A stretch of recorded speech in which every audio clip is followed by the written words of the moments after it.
My earliest memories of using technology was asking my mom to put a VHS in the VCR so I could watch a Disney movie. I was enthralled with the colorful dancing cartoons and the melodic songs I would sing along with until I had them memorized. I can still sing all of them to this day.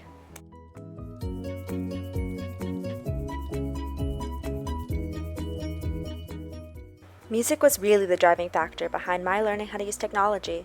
I remember the radio would always play in the car whenever we drove anywhere. My mom, my sisters, and myself singing along to the radio, either top 40, alternative, or the music my mom would listen to growing up. I knew exactly how to use the radio by the age of 5. To this day, I can't help but sing along while in a car.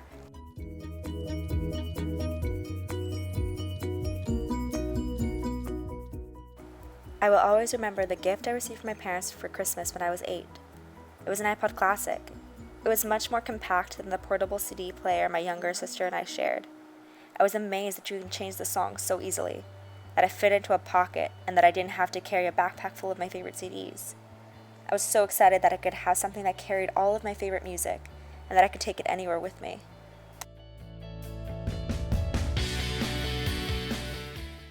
In 4th grade, during class, my classmates would start talking about this online computer game called RuneScape. I felt like they were speaking a completely different language. I didn't feel the need to ask my parents if I could play because I knew they would have 100 questions that would ultimately lead to the answer no, because the possibility of an old middle-aged man preying on their daughter, the idea that I would put information that would give me shame, or contracting a virus that would ruin our home computer frightened them. I didn't even try to break down my parents because I didn't think it sounded interesting enough to even have that conversation. While I wasn't allowed to use the computer unsupervised while in elementary school, I did get my first phone when I was about to enter middle school. It was a small red and black Nokia flip phone. I was going to start going to school 30 minutes away from my home in the Outer Mission District of San Francisco, to AP Giannini Middle School in the Outer Sunset. This phone was my parents' lifeline to me. At the end of the 6th grade, my parents gave me an iPhone for my birthday as a reward for getting 4.0s the entire year. I was just really happy I could play music everywhere I went because I was never allowed to bring my iPod to school. Sometimes I played games, but I never really used it to its full capabilities, because most of my friends didn't have phones yet, mostly due to the fact that they lived so close to our school, so I didn't text too often. Though I took classes in school on typing computers, I didn't type at home. In 7th grade, I would only handwrite my essays for my social studies class and give it to my mom to type for me.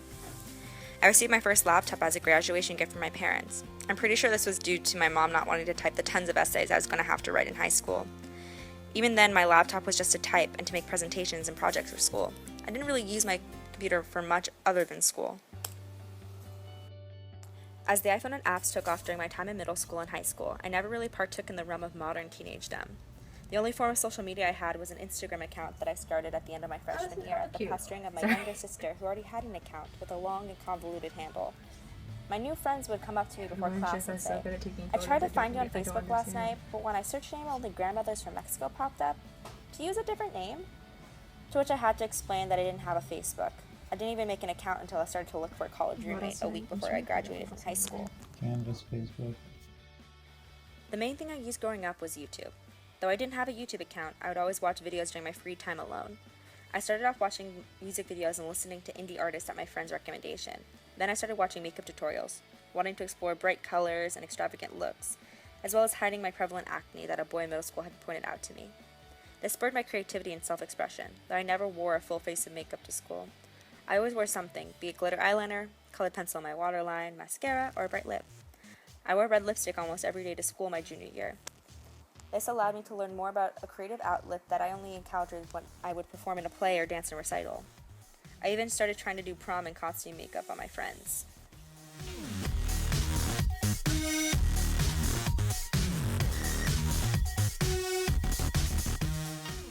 To this day, I'm a self-proclaimed technology novice, but I'm constantly learning how to interact and communicate through technology.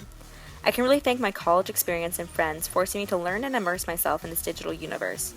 I use apps like Snapchat and WhatsApp to communicate with my friends. I email constantly. Netflix is always playing in the background. And I'm learning a coding language from a statistics class. And I'm trying so many things that used to seem like a waste of time to me. UC Davis has more than just a physical presence in my life. It has a digital one too that has pushed me and helped me grow in the digital world that is incorporated into real life.